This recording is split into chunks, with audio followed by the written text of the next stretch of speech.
ओम शांति। अभी 1 मिनट के लिए अपना ध्यान हर तरफ से हटा लें, एकाग्र करें। मस्तक के बीच में मैं आत्मा परमपिता शिव परमात्मा की सदा स्नेही आत्मा हूँ।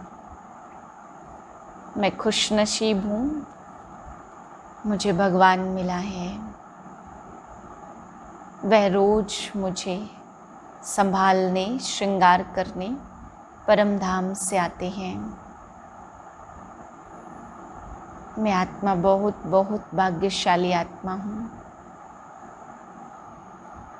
इसी श्रेष्ठ स्थिति में आज के बाबा के ज्ञान रत्न सुनते हैं। आज 12/6/2021 के महावाक्य हैं। आज बाबा हम बच्चों को समझा रहे हैं कि बच्चे सूर्यवंशी पद की एयर कंडीशन टिकट लेनी है, तो इस संगम युग पर अपना सब कुछ बाप के यज्ञ में स्वाहा करना है। बाबा कहते बच्चे चंद्रवंशी पद की टिकट या प्रजा की पद टिकट लेनी है, वो रिज़र्व करनी है तो कम पुरुषार्थ करते बच्चे, लेकिन अगर एसी की टिकट बुक करनी है तो फिर सब कुछ स्वाहा करना है। फिर बाबा समझा रहे कि बच्चे तुम्हें बेहद का बाप मिला है, तो इस समय तुम्हें प्राप्ति भी कोई एक जन्म की या अल्पकाल की नहीं है, बेहद की प्राप्ति है। बेहद की सुख शांति तुम्हें बेहद का सतगुरु आकर के देते हैं। फिर बाबा समझा रहे कि बच्चों से पूछते हैं कि बच्चे सूर्यवंशी पद की टिकट लोगे या तुम्हें राम पद अच्छा लगता है। बाबा कहते बच्चों से पूछते हैं चंद्रवंशी पद या राम का पद अच्छा लगता है, तो बच्चे कहते नहीं, सूर्यवंशी में ही जाएंगे। फिर बाबा समझा रहे हैं कि तुम अपने बाप को याद करते हो, वो साजन है, तुम आत्माएं सजनी हो। तो बाबा कहते अभी ऐसा कभी सुना है कि सजनी को साजन का पता ही ना हो? बाबा कहते बच्चे यहाँ पे पता होने की बात नहीं है, यहाँ याद तो करते हैं साजन को, लेकिन पहचान नहीं है। अगर पहचान हो तो अच्छी रीति बुद्धि लगे। फिर बाबा कर्मों के लिए समझा रहे कि इस लक्ष्मी नारायण ने क्या कर्म किए जो इतनी ऊंच प्रारब्ध पाई, विश्व के मालिक बने। बाबा कहते बच्चे कर्मों को तो तुम जानते हो ना, कर्म से ही प्रारब्ध बनती है। जैसे नेहरू का उदाहरण बाबा ने दिया। बाबा कहते बच्चे कुछ अच्छे कर्म थे उसके, कुछ अच्छी प्रारब्ध थी, तभी तो बिगड़ता आज भारत का बादशाह था। तो ऐसे ही बाबा कहते लक्ष्मी नारायण भी कोई श्रेष्ठ कर्म करके इतना ऊंच बने हैं। फिर बाबा समझा रहे गीता उपदेश बहुत लोग देते हैं भक्ति मार्ग में, परंतु न सुनने वाले इन उपदेशों को जानते हैं, न सुनाने वाले समझते हैं, इसलिए प्राप्ति कुछ भी नहीं होती है। फिर बाबा हम बच्चों के अलंकार के बारे में समझा रहे हैं कि बच्चे देवी देवताओं को अलंकार देते हैं, जबकि धारण तो इस समय ब्राह्मण आत्माएं करती हैं। शंख चक्र गदा पद्म सब तुम्हारे अलंकार हैं, पर बाबा कहते बच्चे 1 सेकंड में तुम बाबा की तरफ खींचते हो और 1 सेकंड में तुम शूद्र कुमार बन जाते हो। ब्राह्मण कुमार से जब शूद्र कुमार बन जाते तो तुम्हें अलंकार शोभते नहीं हैं। इसलिए बाबा कहते माया चमाट लगा देती है, किसी की गारंटी नहीं है कि आज बाबा की तरफ है, कल सदा बाबा की तरफ ही रहेंगे। माया अपनी तरफ मुंह फेर देती है, इसलिए बाबा कहते तुम्हें अलंकार दे नहीं सकते। फिर बाबा समझा रहे ये झोपड़ी, ये पुरानी दुनिया खलास होने वाली है, तुम्हारे लिए नया मकान बन रहा है, तो तुम्हें बुद्धि नए मकान की तरफ लगानी है। फिर बाबा ड्रामा के लिए समझा रहे कि बच्चे मैं भी ड्रामा के वश हूँ। मैं आकर के तुम बच्चों को ऐसे नहीं कि तुम्हें बीमारी से ठीक कर दूँ या कोई कार्य तुम्हारा ठीक कर दूँ। बाबा कहते ऐसे नहीं है, मैं भी ड्रामा के वश में हूँ। ये जो बीमारी आदि आती है, बाबा कहते तुम्हारा कर्म भोग है, ऐसे नहीं मैं चुटकी में इसको कोई ठीक कर सकता हूँ। फिर बाबा आज समझा रहे, कई बच्चे कहते हैं कि हमें ज्ञान समझ में नहीं आता है, तो बाबा कहते बच्चे शराब का अगर टेस्ट ही ना किया हो तो शराब का टेस्ट आपको कैसे पता चलेगा। ऐसे अगर ज्ञान सुने नहीं, समझे नहीं, टेस्ट ही नहीं ले तो कैसे समझ में आएगा। इसलिए बाबा कहते ज्ञान को समझने के लिए पहले उसकी टेस्ट तो लो, सुनो तो। फिर बाबा गीत के लिए भी समझा रहे हैं कि आज का गीत कितना फर्स्ट क्लास है। बड़ा खुश नसीब है जिसे तू नसीब है। तो बाबा कहते बच्चे जब भगवान मिल गया, जब भगवान तुम्हारे करीब है तो वो कितना बड़ा खुश नसीब है। फिर बाबा सतयुग के बारे में बता रहे हैं कि सतयुग में मक्खी मच्छर ऐसे गंद करने वाली कोई भी चीज़ नहीं होती। बाबा कहते बच्चे वहाँ का व्यक्ति अच्छे हैं तो वैभव फर्नीचर भी बहुत अच्छा है। फिर बाबा समझा रहे श्री कृष्ण श्री राधे यानी सतयुग के बच्चों के लिए दिखाया, उन्होंने चंचलता करी, ये किया वो किया। बाबा कहते 16 कला संपूर्ण बच्चे कभी भी चंचलता नहीं कर सकते। 12:6 की वाणी, मीठे बच्चे सूर्यवंशी राज्य पद लेने के लिए अपना सब कुछ बाप पर स्वाहा करो। सूर्यवंशी राज्य पद अर्थात एयर कंडीशन टिकट। प्रश्न है इस दुनिया में तुम बच्चों से अधिक खुशनसीब कोई भी नहीं है, कैसे?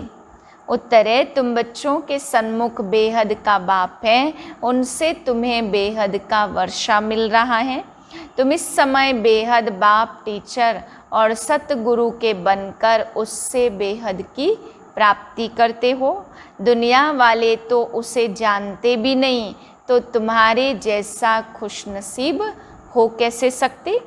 गीत है, बड़ा खुशनसीब है जिससे तू नसीब है, उसे और चाहिए क्या जिसके तू करीब है। ओम शांति। ब्राह्मण कुलभूषण बच्चे जानते कि अभी ब्राह्मण संप्रदाय के हैं, फिर दैवी संप्रदाय के बनेंगे। बच्चों को बाप बैठ समझाते, जबकि बेहद का बाप सन्मुख है और उससे बेहद का वर्षा मिल रहा है, तो बाकी और क्या चाहिए। भक्ति मार्ग कब से चलता यह कोई को पता नहीं है। भक्ति मार्ग वाले भक्त भगवान को अथवा ब्राइड्स ब्राइड ग्रूम को याद करते हैं, परंतु वंडर है कि उनको जानते नहीं। ऐसा कभी देखा सजनी साजन को ना जाने? नहीं तो याद ही कर नहीं सकती। भगवान तो सबका बाप ठहरा, बच्चे बाप को याद करते हैं, परंतु पहचान बिगर याद करना सब व्यर्थ हो जाता। इसलिए याद करने से कोई फ़ायदा नहीं निकलता। याद करते कोई भी उस एम ऑब्जेक्ट को पाते नहीं हैं।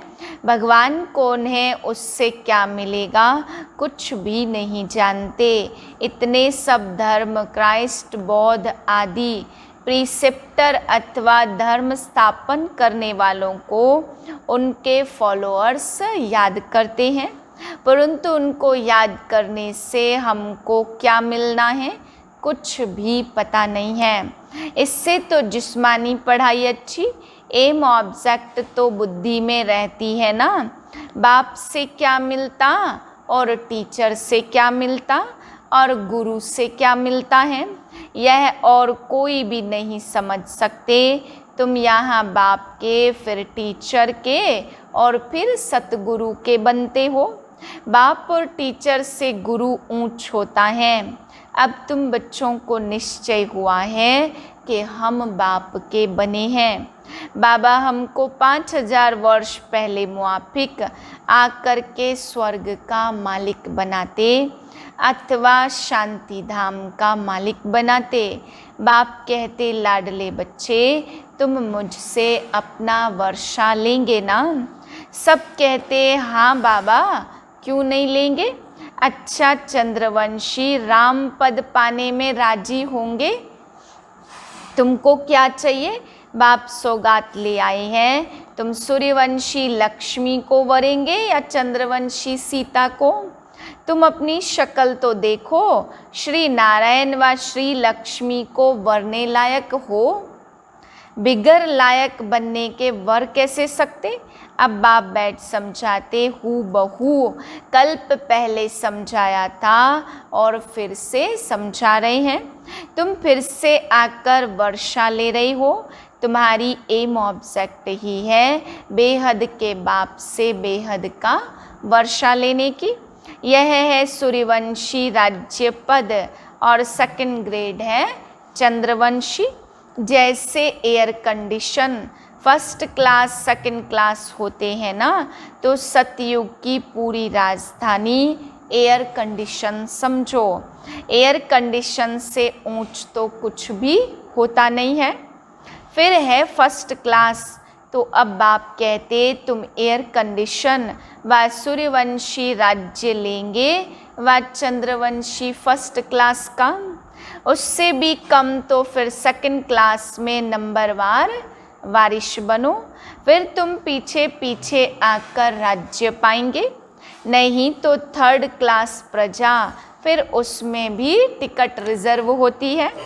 First class reserve, second class नंबरवार दर्जे होते हैं ना। बाकी सुख तो वहाँ है ही, अलग अलग कंपार्टमेंट तो है ना। साहूकार आदमी टिकट लेंगे एयर कंडीशन की। तुम्हारे में साहूकार कौन बनते हैं? जो सब कुछ बाप को दे देते, बाबा यह सब कुछ आपका है। भारत में ही महिमा गाई हुई है, सौदागर, रत्नागर, जादूगर। यह महिमा बाप की, ना कि कृष्ण की। कृष्ण ने तो वर्षा लिया, सतयुग में प्रारब्ध पाई, वह भी बाबा का बना, प्रारब्ध कहाँ से पाई होगी।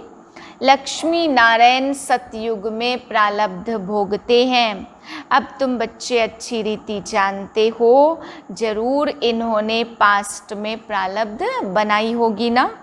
नेहरू की प्रारब्ध कितनी अच्छी थी, जरूर अच्छे कर्म किए थे। बिगर ताज भारत का बादशाह था। भारत की महिमा तो बहुत है, भारत जैसा ऊंच देश तो हो नहीं सकता। भारत परमात्मा का बर्थ प्लेस है, यह राज कोई की बुद्धि में नहीं बैठता। परमात्मा ही सबको सुख शांति देते हैं।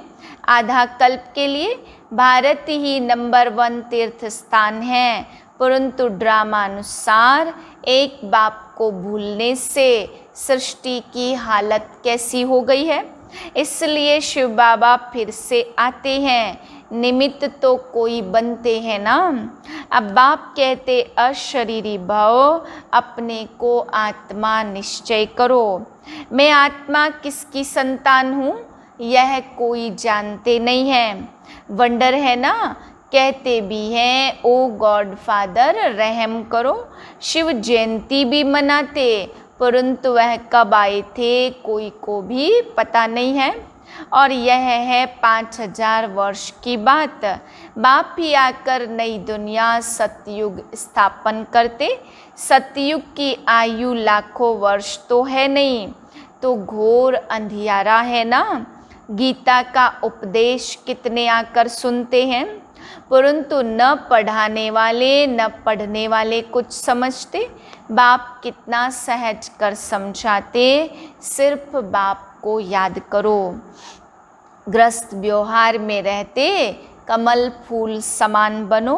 विष्णु को ही सब अलंकार दिए हैं, शंख भी दिया है, फूल भी दिया। वास्तव में देवताओं को थोड़ी दिया जाता। यह कितनी गुह्य गंभीर बातें हैं।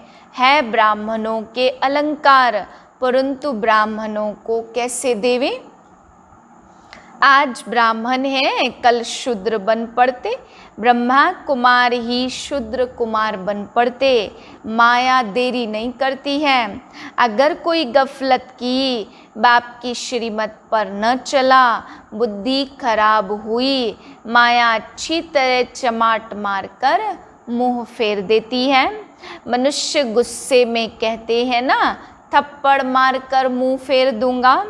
तो माया भी ऐसी है, बाप को भूले और माया एक सेकंड में थप्पड़ मारकर मुंह फेर देती। एक सेकंड में जीवन मुक्ति पाते, माया सेकंड में जीवन मुक्ति खत्म कर देती। कितने अच्छे अच्छे बच्चों को माया पकड़ लेती है।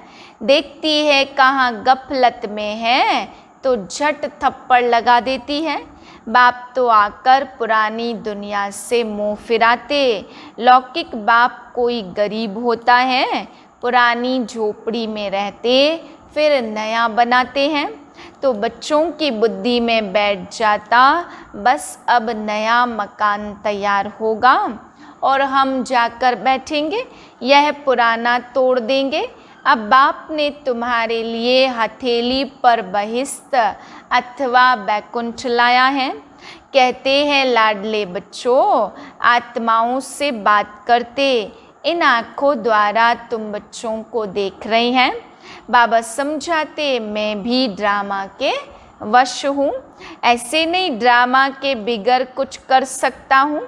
नहीं, बच्चे बीमार पड़ते हैं, ऐसे नहीं मैं ठीक कर दूंगा, ऑपरेशन करने से छुड़ा दूंगा। नहीं, कर्म भोग तो सबको भोगना ही है। तुम्हारे ऊपर तो बोझा बहुत है, क्योंकि तुम सबसे पुराने हो। सतो प्रधान से एकदम तमो प्रधान बने हो। अब तुम बच्चों को बाप मिला है तो बाप से वर्षा लेना चाहिए। तुम जानते हो कल्प कल्प ड्रामा अनुसार हम बाप से वर्षा लेते हैं। जो सूर्यवंशी चंद्रवंशी घराने के होंगे वह अवश्य आएंगे। जो देवता थे फिर शूद्र बन गए हैं, फिर वही ब्राह्मण बन दैवी संप्रदाय बनेंगे। यह बातें बाप बिगर कोई समझा न सके। बाप को तुम बच्चे कितने मीठे लगते हो। कहते हैं तुम वही कल्प पहले वाले मेरे बच्चे हो। मैं कल्प कल्प तुमको आकर पढ़ाता हूँ। कितनी वंडरफुल बातें हैं। निराकार भगवान वाच शरीर से वाच करेंगे ना। शरीर अलग हो जाता तो आत्मा वाच नहीं कर सकती, आत्मा डिटैच हो जाती है। अब बाप कहते अशरीरी भाव। ऐसे नहीं कि प्राणायाम आदि चढ़ाना है, नहीं, समझना है मैं आत्मा अविनाशी हूँ। मेरी आत्मा में 84 जन्मों का पार्ट भरा हुआ है। बाप खुद कहते मेरी आत्मा भी जो एक्ट करती वह सब पार्ट भरा हुआ है। भक्ति मार्ग में वहाँ पार्ट चलता और फिर ज्ञान मार्ग में यहाँ आकर ज्ञान देता हूँ। भक्ति मार्ग वालों को ज्ञान का पता ही नहीं है। कोई ने शराब पिया नहीं तो टेस्ट का कैसे पता हो। ज्ञान भी जब लेवे तब पता पड़े। ज्ञान से सद्गति होती है तो जरूर ज्ञान सागर ही सद्गति कर सकते हैं। बाप कहते मैं सर्व का सद्गति दाता हूँ। सर्वोदया लीडर है ना, कितने किस्म किस्म के हैं। वास्तव में तो सर्व पर दया करने वाला बाप है। बाप से कहते हैं भगवान रहम करो, तो सब पर रहम वो करते हैं। बाकी सब है हद के रहम करने वाले। बाप तो सारी दुनिया को सतो प्रधान बनाते, उसमें तत्व भी सतो प्रधान बन जाते। यह काम है ही परमात्मा का। तो सर्वोदया का अर्थ कितना बड़ा है। एकदम सब पर दया कर देते हैं। स्वर्ग की स्थापना में कोई भी दुखी नहीं होता। वहाँ नंबर 1 फर्नीचर वैभव आदि मिलते हैं। तो दुख देने वाले जानवर मक्खी आदि कोई होते नहीं हैं। वहाँ भी बड़े आदमी के घर में कितनी सफाई रहती है। कभी तुम वहाँ मक्खी नहीं देखेंगे। कोई मच्छर आदि घुस न सके। स्वर्ग में कोई की ताकत नहीं जो आ सके।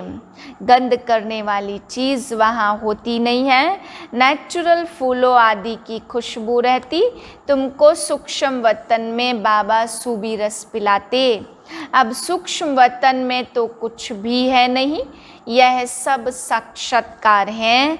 वैकुंठ में कितने अच्छे अच्छे फूल बगीचे आदि होते। सूक्ष्म वतन में थोड़े बगीचा रखा है, यह सब है साक्षात्कार। यहाँ बैठे हुए तुम साक्षात्कार करते हो। गीत भी बड़ा फर्स्ट क्लास है। तुम जानते हो हमको बाप मिला है और क्या चाहिए। बेहद के बाप से बेहद का वर्षा लेते हैं तो बाप को याद करना चाहिए। बाप की मत मशहूर है, श्रीमत से हम श्रेष्ठ ते श्रेष्ठ बनेंगे। बाकी है सबकी आशुरी मत। इसलिए वह जानते नहीं कि सतयुग में सदैव सुख था, लक्ष्मी नारायण का राज्य था। छोटेपन में वही राधे कृष्ण हैं, उनके चरित्र आदि कुछ है नहीं।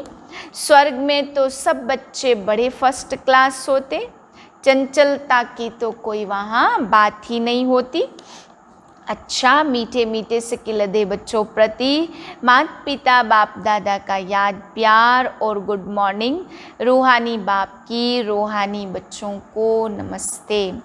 हम रूहानी बच्चों की रूहानी बाप दादा को याद प्यार नमस्ते। धारणा के लिए है पहली पॉइंट, जब इस पुरानी दुनिया से मोह फेर लिया तो फिर ऐसी कोई गफलत नहीं करनी है जो माया अपनी तरफ मुख कर ले। श्रीमत की अवज्ञा नहीं करनी है, बाप से पूरा वर्षा लेना है। दूसरी पॉइंट, बाप पर अपना सब कुछ स्वाहा कर पक्का वारिश बन सतयुगी एयर कंडीशन की टिकट लेनी है। एम ऑब्जेक्ट को बुद्धि में रख पुरुषार्थ करना है। वरदान, सेकंड में सर्व कमजोरियों से मुक्ति प्राप्त कर मर्यादा पुरुषोत्तम बनने वाले सदा स्नेही भव। जैसे स्नेही स्नेह में आकर अपना सब कुछ न्योछावर व अर्पण कर देते, स्नेही को कुछ भी समर्पण करने के लिए सोचना नहीं पड़ता। तो जो भी मर्यादाएं व नियम सुनते हो उन्हें प्रैक्टिकल में लाने अथवा सर्व कमजोरियों से मुक्ति प्राप्त करने की सहज युक्ति है। सदा एक बाप के स्नेही बनो। जिसके स्नेही हो निरंतर उनके संग में रहो तो रूहानियत का रंग लग जाएगा और एक सेकंड में मर्यादा पुरुषोत्तम बन जाएंगे, क्योंकि स्नेही को बाप का सहयोग स्वतः मिल जाता है। स्लोगन है, निश्चय का फाउंडेशन मजबूत है तो संपूर्णता तक पहुंचना निश्चित है। मातेश्वरी जी के अनमोल महावाक्य, मनुष्य लोक देवलोक भूत प्रेतों की दुनिया का विस्तार। मनुष्य बहुत प्रश्न पूछते, यह जो अशुद्ध आत्माएं जिनको घोस्ट कहा जाता, यह सच है या कल्पना है अथवा वहम है, उस पर आज स्पष्ट समझाया जाता है कि मनुष्य आत्मा जब विकर्म करती तो उनको अनेक प्रकार के सजाएं भोगनी अवश्य पड़ती, और भोगनी भी मनुष्य जन्म में है, ना कि पंछी व जानवर व पशु योनि में। मनुष्य मनुष्य ही बनता है। मनुष्य आत्मा अलग और जानवरों की आत्मा अलग है। मनुष्य कभी जानवर नहीं बनता और ना जानवर कभी मनुष्य बन सकता। उन्हों की दुनिया अपनी और मनुष्य आत्माओं की दुनिया अपनी है। सुख दुख भोगनों की महसूसता मनुष्य में जागती है, ना कि जानवरों में। जब हम शुद्ध कर्म करने से सुख भी मनुष्य तन में पाते तो दुख भी जरूर मनुष्य तन में ही आकर भोगना है, और यह ज्ञान सुनने की बुद्धि भी मनुष्य तन में ही रहती, ना कि जानवरों में। तो इस सृष्टि खेल में मुख्य पार्ट मनुष्य का है। यह जानवर पंछी आदि तो जैसे सृष्टि ड्रामा की शोभा है। सारे कल्प के अंदर सतयुग आदि से कलयुग के अंत तक मनुष्य आत्माओं के 84 जन्म हैं। बाकी यह 84 लाख तो जानवर पंछी आदि की वैरायटी हो सकती है। अब यह राज परमात्मा बिगर कोई समझा नहीं सकता। आत्माओं का निवास स्थान ब्रह्म तत्व अथवा अर्थात निराकारी दुनिया। बाकी इन जानवरों की आत्माएं ब्रह्म तत्व में जा नहीं सकती, वह इस आकाश तत्व के अंदर ही पार्ट बजाती है। उन्हों का भी मर्ज इमर्ज का सतो रजो तमो में आने का पार्ट होता है। इसलिए हमें प्रकृति के बहुत विस्तार में न जाकर पहले अपनी आत्मा का कल्याण करें, अर्थात मनमना भव। अब आते हैं मनुष्य आत्मा पर। जो आत्माएं अशुद्ध कर्म करने से विकर्म बनाती, वे अपने अशुद्ध संस्कार अनुसार जन्म मरण के चक्कर में आए, आदि मध्य अंत अर्थात मरने के समय अपने किए हुए विकर्मों का साक्षात्कार पाए सूक्ष्म में सजा भोगती है। इस थोड़े समय में अनेक जन्मों का दुख महसूस होता, फिर शरीर छोड़ जाकर गर्भ जेल में दुख भोगती है और फिर संस्कार अनुसार ऐसे माता पिता के पास जन्म ले वहाँ भी अपने जीवन में दुख सुख भोगती है। इसको कहा जाता आदि मध्य और अंत। परंतु कोई आत्मा शरीर न धारण कर आकारी रूप में इस आकाश तत्व के अंदर घोस्ट बनकर भटकती रहती है। यह भी एक सजा है, अर्थात भोगना है। उस अशुद्ध जीवात्मा के साथ किसी का हिसाब किताब होता है तो वो उसमें प्रवेश कर उनको दुख देती है, अर्थात हिसाब किताब चुकतू कर फिर जाकर अपना शरीर धारण करती है। कोई जीवात्मा तो जिसमें प्रवेश करती है उनको बहुत मारती भी है, बहुत कष्ट देती है, परंतु यह सब हिसाब किताब के अंदर भोगना का प्रकार है। जो सभी मनुष्य तन में ही दुख सुख महसूस होता, यह तो आपको समझाया गया है कि जो आत्मा मुक्ति धाम से इस साकारी खेल में आती है वो बीच में वापस मुक्ति धाम में जा नहीं सकती, परंतु अपने किए हुए अशुद्ध शुद्ध कर्मों अनुसार संस्कार ले दुख सुख के चक्कर में आती है। सभी मनुष्य आत्माओं का पुनर्जन्म होता, सिर्फ एक परमात्मा का नहीं होता। अच्छा, ओम शांति।